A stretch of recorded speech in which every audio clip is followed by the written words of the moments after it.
Gratitude is riches, complaint is poverty. Ladies and gentlemen, you're welcome to the 10th edition of our podcast on the Gratitude Challenge. And it is another exciting opportunity for us to share this moment with you, to live it live and direct with those who can follow us live. We today want to look at gratitude from the financial standpoint. Like it is said, without money a lot of things will go wrong. And so without money, even your life will not find its balance. Money is important, and there is need for us to take time to do gratitude. I am Maureen, and I'm in the studio with Theodoline. We are glad that we are here. We are psychotherapists from MAV Counseling Services, and today we really want to look at the importance of looking at what you were able to receive in the last year and how that can help you propel you for the next year or prepare you to be able to receive even more financial freedom or financial abundance. It is written in the good book, paraphrased according to us in the studio today, that whosoever has gratitude, especially for money, will be given more, and who does not have gratitude may not be given more. What this simply means is when you have the money and you're using it in the right way, more will be entrusted in your care. And if you use the money in a way that does not glorify God or is not helpful to humanity, that money actually may not be able to help you to find the fulfillment you're looking for. And this actually, we can find it in Matthew chapter 13, verses 12 in the Bible. Okay? And we must understand that the more we are grateful for money, no matter how small, the more the chances that we could actually have increase. Have you had time to reflect on how money you received from both passive and passive and active income actually have been very useful for you in the last year? Are you even thinking about it? And do you know that gratitude energy for money is a guarantee for you to be able to get rich? Don't forget that when we are talking about riches, it must not be physical cash. There are lots of other good things that when they happen to us and we want to monetize them, we will see how much money we have been able to make. And from this, we want to draw our understanding that your thoughts and feelings will match your results this year if you are able to be sensitive to those different avenues through which money came in, maybe the effort you put in, and as you attune to those things, it can prepare you to become more alert in order to be able to tap or to trap the different sources that money could actually be visiting your pocket in this new year.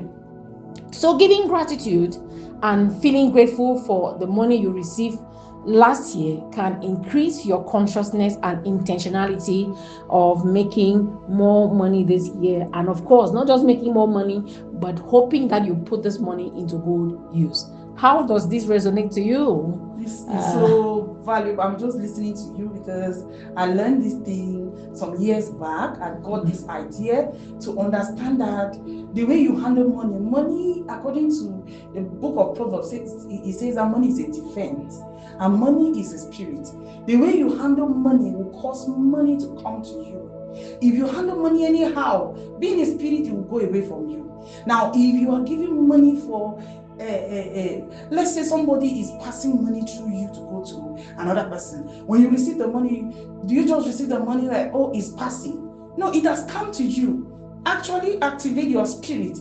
You should just feel good that money has come to me. You are activating the spirit of money, and eventually money will come to you. So I have learned this, and I know that if we practice to value money, you don't just take money and twist it anyhow, put it in your purse anyhow, because actually money is the currency of the world. If money is not there, we realize that life is going to be very difficult. And if you need more of this money, cherish the money.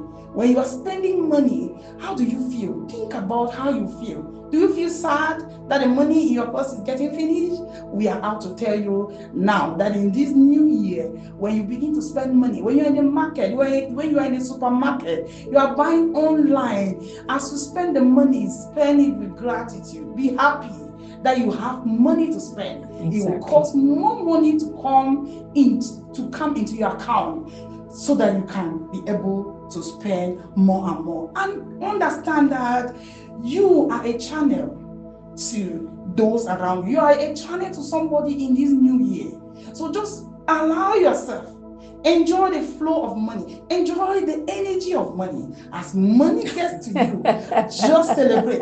Just begin to dance. Even if the money is passing to another person, celebrate that the opportunity came for you to actually touch this money first. Therefore, it's an indication to you that money will actually come to you. Wow, this is so exciting. And I think I said so in another podcast, like, I need so much money. So I've got to learn and know the ways that I can be able to attract money to myself in this new year.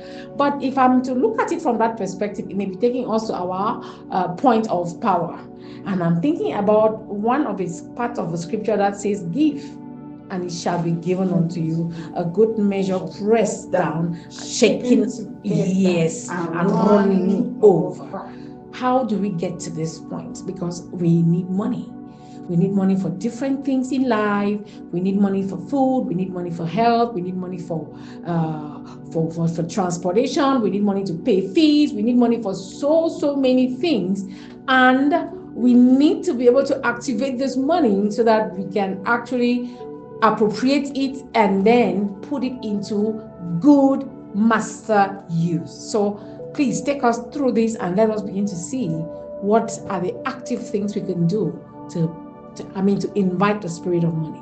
Okay. Rightfully so. Oh, I feel so excited. This is a great topic. We are talking about something we need, all of us need. And at this point, we are talking about a point of power, and we keep repeating it so that you should understand that a point of power is in the now. The moment, this moment is what counts. Whatever you do in this moment correctly shapes tomorrow, shapes your life. So our point of power is in the now. So what do we do in order to enjoy continuous flow of this money? We need to do a retrospection. We need to look back to see how we have been able to receive money, to see how God has been generous to us, to see how other individuals have worked so hard for this money that is circulating within us, amongst us, so that we can be able to satisfy our needs. So the point of power here is take a few minutes to think through your childhood before you had any money.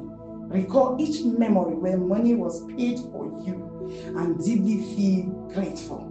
Say thank you with all your heart for each instance, as the things you received in your childhood and youth had a lot of money value attached to it, and you received them from your parents, from your caregiver, that this money was just given to you. So looking back is a way of appreciating God and actually telling him that I have come to know that this is how it has been. Looking back too, you get to appreciate the efforts of your parents, the caregivers, the aunties, the uncles, those who stood by you, or those who are still standing by you. So therefore, you are not going to take their efforts for granted. And as you appreciate these things they are giving to you, more money is coming to them so that you should have more to collect.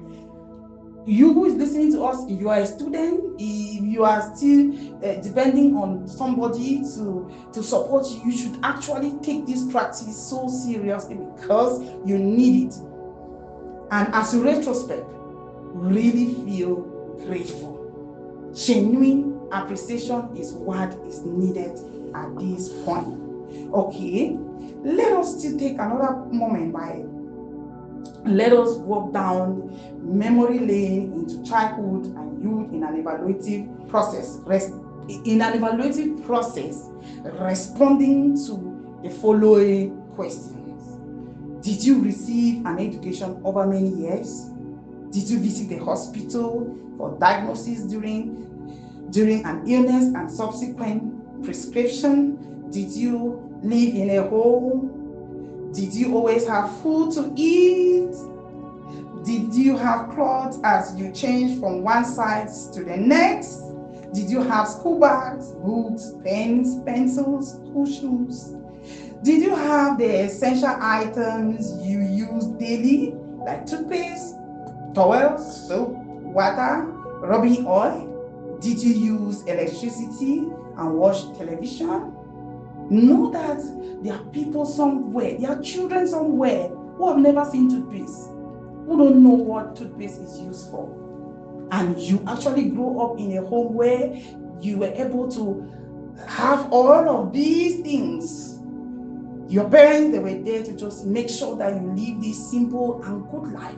And you grew up as a child. Instead of seeing what they have done, but in actual fact, we are taking you, listening to us, to go to the core of every human existence, which is gratitude. As you look back, you begin to appreciate your parents. You begin to appreciate what they went through. You look at yourself while you were going through school. Some students, they dropped out of school because there was nobody to continue. But you were there and your parents were there making sure that they will put everything together to make things work. Some children in some villages, they don't know what it means to have a toothbrush. They always use something. They will go to the wood and they will cut sticks from the wood and turn it into toothbrush. They will use salt. They will use wood ash to be able to brush their teeth. And look at you. You grew up in a home where you had electricity. In those villages, they use the bush lamp. Just imagine what life might have been to those students. But right now, they are doctors, they are lawyers. Sure. So you need to be grateful. Even they too are still joining us to be grateful, because whatever they receive as children, that was what the parents they had to offer. And we are grateful always for what we got as we're growing up. Man, listen. It is something so good, because I see the way you are nodding your head. I really believe that the thing is getting to you so deeply, and to a point where I think you're just thinking in your head, is like, what can I do to really get to my father or my mother and really say thank you? What kind of gift can I offer? Because in all of this, we need to appreciate them. Yeah, sure. Right now, you can just take a pen, write a note to your father, to your mother, to that auntie who took care of you. And notwithstanding, you can just maybe misjudge what we are saying to say that maybe the caretakers, the uncles, they are bad people, but they actually paid your fee. They actually supported you. It will not change the fact that they supported you. And we are out here to be able to help you mend that difficult relationship. Mend that the relationship you had with your family. We know family is blood. Most of them, we would tend to say that no, you need a friend who is more than a family. But in reality, according to psychology, we project those negative aspects to those family members. We see them as bad, when actually we need to do work within us. And as psychotherapists, we are here to tell you that we are passionate about this field. We are waiting for you to support you, get to nourish yourself, so that you can be able to nourish your relationship and live this life of happiness, live this life of wholeness. We are deeply concerned about your well-being. Our idea is to be able to send this message across to as many individuals and many families as possible. We need a world that is free. We need a world that is whole. We need a world that is having good relationship. So coming to this point, we are glad that you moved along with us during this day 10 of our challenge. We are glad, we are happy, we are excited that you have been with us. Tomorrow is going to be the last day of this edition of Gratitude Challenge. If we tell you that we have not been changed, we'll be lying. It is a process. We just feel elated each time we come to the studio to talk about this gratitude with you. We are telling you that we love you so much. We appreciate you for actually taking time to listen to us, to understand what we have to share with you. We love you for bringing many more people. We love you for sharing our posts. We love you for commenting. We love you for telling people to know that there are some people in town who are out to actually help humanity change the way they see themselves and the world at large. We are coming to the close. We say thank you. We are a call away. If you need us to actually support you, you can call us on these numbers: 677-690600. 677-660215. And know that we don't work just with individuals, we work with communities. We work with organizations, and we are really willing to see our society change as we look forward to having healthy minds and healthy communities. Thank you very much.